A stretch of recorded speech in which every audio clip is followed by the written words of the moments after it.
Hi all, എല്ലാവർക്കും video ലൈഫിന്റെ പുതിയ വ്ലോഗിലേക്ക് സ്വാഗതം. നമ്മുടെ ഈ ഒരു വർഷം അവസാനിക്കാൻ പോവാണ്.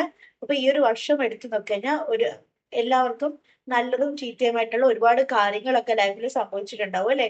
അപ്പൊ എന്റെ ലൈഫിലും ഉണ്ട്, എന്റെ ലൈഫിലും നല്ലതും ചീത്തയും ഒക്കെ ആയിട്ടുള്ള ഒരുപാട് കാര്യങ്ങളുണ്ട്. അപ്പൊ ഞാൻ വിചാരിച്ചു ഈ എന്റെ ലൈഫിൽ സംഭവിച്ച ചില നല്ല കാര്യങ്ങൾ എന്തൊക്കെയാന്ന് പറയാമെന്ന്. അതും ഞാൻ എപ്പോഴും കാനഡയെ കുറിച്ചിട്ട് കുറ്റം പറയാന്ന് ഒരുപാട് പേര് പറയുന്നുണ്ട്. അപ്പൊ ഞാൻ വിചാരിച്ചു ഞാൻ കാനഡയിൽ പോയതുകൊണ്ട് എനിക്ക് എന്തൊക്കെ ഗുണങ്ങൾ ഉണ്ടായി എന്നുള്ളതിനെ കുറിച്ച് സംസാരിക്കാം. അപ്പം എനിക്ക് ആദ്യം ഉണ്ടായ ഒരു ഗുണം എന്ന് പറയുന്നത് എന്റെ ഇംഗ്ലീഷിന്റെ ഒരു പരിജ്ഞാനം വർദ്ധിച്ചു. നമ്മൾ ഇവിടുന്ന് IELTS ഒക്കെ പഠിച്ചിട്ടാണല്ലോ പോകുന്നത്. അപ്പൊ അവിടെ ചെന്നിട്ട് അവിടുത്തെ ലൈഫൊക്കെ എന്റെ ഇംഗ്ലീഷ് നല്ല ഇമ്പ്രൂവ് ആക്കി. ആ ഒരു ഇമ്പ്രൂവ്മെന്റ് എനിക്ക് എന്റെ ഇപ്പോഴത്തെ കരിയറിലും നല്ല ഹെൽപ്ഫുൾ ആവുന്നുണ്ട്. കാരണം ചിലപ്പോഴൊക്കെ ക്ലാസ്സുകൾ ബൈലിംഗിലൊക്കെ ആയിട്ട് എടുക്കണം എന്നുള്ള റിക്വയർമെന്റ് വരാറുണ്ട്. അപ്പൊ അങ്ങനെ വരുമ്പോഴത്തേക്ക് എനിക്ക് ഇംഗ്ലീഷിൽ എന്റെ ക്ലാസ്സുകൾ എടുക്കാൻ ബുദ്ധിമുട്ടൊന്നും തോന്നാറില്ല. അതാണ് ഒരു ഫസ്റ്റ് ഗുണം എന്ന് പറയുന്നത്. പിന്നെ രണ്ടാമത്തെ എന്ന് പറയുന്നത് നമ്മൾ ഏത് പരിസ്ഥിതിയിലും ജീവിക്കാൻ വേണ്ടി വെൽ പ്രിപ്പയർഡ് ആയി. ഇപ്പം നേരത്തെ എന്ന് വെച്ച് കഴിഞ്ഞാൽ ഇന്ന് മനോരമയിൽ ഉണ്ടായിരുന്ന സമയത്ത് മാസാവസാനം ഒക്കെ ആകുമ്പോഴത്തേക്കും നമുക്ക് ഭയങ്കര ടെൻഷനാണ്. അയ്യോ, സാമ്പത്തിക പ്രതിസന്ധിയായി, കയ്യിലൊന്നും ഇല്ല എന്നൊക്കെ. പക്ഷെ ഇപ്പൊ എന്ന് വെച്ച് കഴിഞ്ഞാൽ അങ്ങനത്തെ ഒരു പേടിയൊക്കെ തീരെ ഇല്ലാന്ന് തന്നെ വേണമെങ്കിൽ പറയാം. പിന്നെ എനിക്കാണെങ്കിൽ ഏറ്റവും ഭയം ഉണ്ടായിരുന്ന ഒരു കാര്യം എന്ന് പറയുന്നത് എന്റെ ജോലി പോയി കഴിഞ്ഞാൽ ഞാൻ എന്ത് ചെയ്യും, എനിക്ക് എങ്ങനെ സർവേ ചെയ്യാൻ പറ്റും എന്നുള്ളൊരു പേടി എനിക്ക് എല്ലാ കാലത്തും ഉണ്ടായിരുന്നു. പക്ഷെ ഇപ്പൊ എന്ന് പറഞ്ഞാൽ ഞാൻ എൻ്റെ ഓൺ ഫേമാണ് ചെയ്യുന്നത്. അപ്പം നമ്മൾ ഏത് രീതിയിൽ വർക്ക് ചെയ്ത് കഴിഞ്ഞാൽ നമ്മുടെ ഓൺ ഫേമിനെ നമുക്ക് റെഡിയാക്കി എടുക്കാം എന്നുള്ള എനിക്ക് കൃത്യമായിട്ടൊരു ബോധ്യം ഉണ്ടായി. ശരിക്കും പറഞ്ഞാൽ കാനഡയിൽ പോയത് കൊണ്ടാണ് ഈ പറയുന്ന എന്താ ജോലി ഇല്ലെങ്കിൽ എങ്ങനെ ജീവിക്കും എന്നുള്ളൊരു ഭയം അങ്ങ് മാറിക്കിട്ടിയത്. എന്ത് ജോലിയും ചെയ്യാമെന്നുള്ളൊരു മനസ്ഥിതിയിലോട്ട് നമ്മൾ എത്തുന്നത് അവിടുത്തെ ഒരു ജീവിത സാഹചര്യമാണ്. പിന്നെന്ന് പറയുന്നത് നേരത്തെ എന്ന് വെച്ച് കഴിഞ്ഞാൽ ഞാൻ വളരെ ഇമോഷണൽ ആയിരുന്നു. തൊട്ടേനും പിടിച്ചതിനും ഒക്കെ കരയുന്ന ഒരു നേച്ചർ ആയിരുന്നു. പക്ഷെ ആ കാനഡ ലൈഫ് എന്നെ ഭയങ്കര ബോൾഡാക്കി. ഞാൻ ഞാൻ ബോൾഡ് തന്നെ ആയിരുന്നു. പക്ഷെ എന്നാലും ഇപ്പൊ എനിക്ക് എന്തെങ്കിലും ആരെങ്കിലും എന്നോട് തീരെ സംസാരിക്കാതിരുന്നാലോ അല്ലെങ്കിൽ എന്നെ അവോയ്ഡ് ചെയ്താലോ ഒക്കെ എനിക്കത് ഭയങ്കരമായിട്ട് ഫീൽ ചെയ്യായിരുന്നു. ഞാൻ അവരുടെ ഫ്രണ്ട് വെച്ച് കാണിക്കത്തില്ല. പക്ഷെ ഞാൻ കിടക്കുന്നതിന് മുമ്പോ ഒക്കെ അതിനെക്കുറിച്ച് ആലോചിച്ച് ഞാൻ ഭയങ്കരമായിട്ട് വറീഡ് ആകുമായിരുന്നു. പക്ഷെ ഇപ്പൊ എന്ന് വെച്ച് കഴിഞ്ഞാൽ ആരെങ്ങനെയാണെങ്കിലും അങ്ങനെ തന്നെ ഇരുന്നോട്ടെ. എനിക്ക് അവരെ മൈൻഡ് ചെയ്യേണ്ട ആവശ്യമില്ല.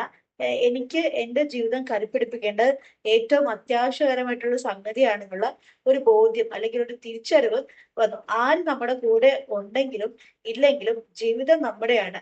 അത് നമ്മളാണ് ജീവിക്കേണ്ടത് എന്നുള്ള ആ ഒരു തിരിച്ചറിവ് സത്യം പറഞ്ഞാൽ കൊണ്ടുതന്നത് കാനഡ ലൈഫാണ്. പിന്നെ വേറൊരു ഗുണം എന്ന് പറഞ്ഞാൽ നമുക്കൊരു വിഷമഘട്ടം വരുമ്പം ആര് നമ്മുടെ കൂടെ ഉണ്ടാകും, ആര് നമ്മുടെ കൂടെ ഇല്ല എന്നുള്ളത് എനിക്ക് തിരിച്ചറിയാൻ പറ്റി.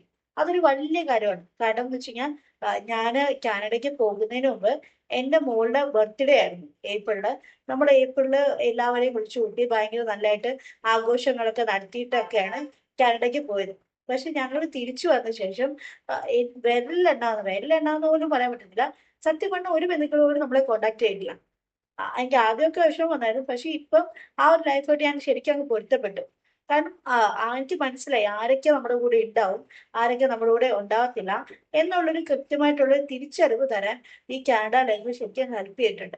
പിന്നെന്ന് വെച്ച് കഴിഞ്ഞാൽ ഒരു ഒരു വിദേശ രാജ്യത്ത് താമസിച്ച ഒരു എക്സ്പോഷർ എന്ന് പറയുന്നത് എല്ലാ കാലത്തും ഗുണകരമാണ്. പല കാര്യങ്ങളും നമ്മൾ പല ജീവിത സാഹചര്യങ്ങളായിട്ട് ഇണങ്ങി ചേരാനൊക്കെ ആണെങ്കിലും ആ ഒരു ലൈഫ് ഹെൽപ്പ് ചെയ്തിട്ടുണ്ട്.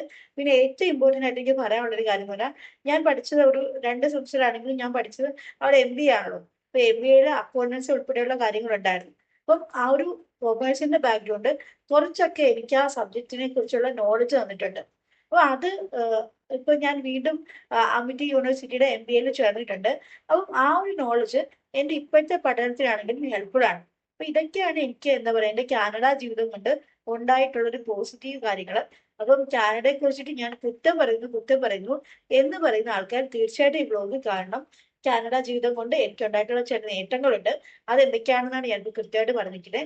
പക്ഷെ ഓവറോൾ നോക്കിക്കഴിഞ്ഞാല് കാനഡ ജീവിതം എനിക്ക് നല്ല നഷ്ടങ്ങളേ തന്നിട്ടുള്ളൂ. എന്നാലും നമ്മൾ അതിൻ്റെ അടുത്തുള്ള പോസിറ്റീവുകൾ നമ്മൾ കണ്ടെത്തി നമ്മുടെ മുന്നോട്ടുള്ള ജീവിതം നയിക്കാൻ അല്ലെങ്കിൽ മുന്നോട്ടുള്ള ജീവിതം പിന്നെ അതിനൊരു അത് നമ്മൾ അവിടെ തട്ടി നിൽക്കാൻ പാടില്ലല്ലോ. അവിടെ മുന്നോട്ട് നമ്മൾ ജീവിക്കുക തന്നെ വേണമല്ലോ. അപ്പം അതിൽ നിന്ന് കിട്ടിയ പോസിറ്റിവിറ്റീസ് ഞാൻ ഉൾക്കൊണ്ടുകൊണ്ടാണ് ഇപ്പൊ ജീവിക്കുന്നത്. ആ ഒരു പോസിറ്റിവിറ്റി ശരിക്കും പറഞ്ഞാൽ എൻ്റെ ഒരു ജീവിതത്തിനെ ഒരു ട്രാൻസ്ഫർമേഷൻ സ്റ്റേജിലോട്ട് തന്നെ എത്തിച്ചിട്ടുണ്ട്. അപ്പം ഇതാണ് എനിക്ക് നിങ്ങളോട് ഇത് പറയാനുള്ളത്. അപ്പം വ്ലോഗ് കണ്ടിട്ട് ഇഷ്ടപ്പെട്ടിട്ടുണ്ടെങ്കിൽ തീർച്ചയായിട്ടും നിങ്ങളുടെ കമന്റുകളും അഭിപ്രായങ്ങളും ഒക്കെ അറിയിക്കാം. അടുത്ത വ്ലോഗിൽ കാണുന്നവരെ ബൈ ബൈ.